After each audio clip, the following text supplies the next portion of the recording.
Tapos ano, tawag nito, dumising ako kanina alauna. Parang may malaking bulak sa lalamunan ko. Oh. Parang may malaking bulak. Bakit? Ba't may bulak?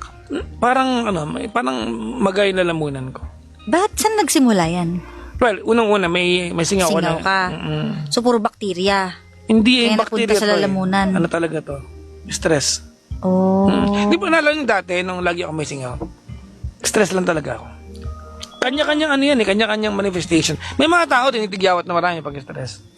Oo, meron naman. Nakakatakot ma-stress. Kasi ako naman pa nasa stress, yung lalabas yung ugat ko dito. Naalala mo nung na-stress ka yung balat mo, nagbutlig-butlig? Ay, dun yun sa yung Sa kabila. nung nawala ako sa Kabila, past diba? station ko. Na hindi mapaliwanag, di ba? Yung feeling ko para akong kinulam yung pakiramdam Ang dahil na ng butlig nun. sa likod, punong-puno yung likod ko ng butlig. First time in my life na na-experience. Pinadala mo sa akin picture, sabi ko, kinis ah. At saka na-post ko yun Sabi kinis sa vlog, ah. di ba? Pero, may butlig lang. Tapos, Ayun, na-post ko nga yun, na punong-puno ng butlig. Lumalabas sa katawan. eto, Stress. Sa sayo, sa ako, singaw.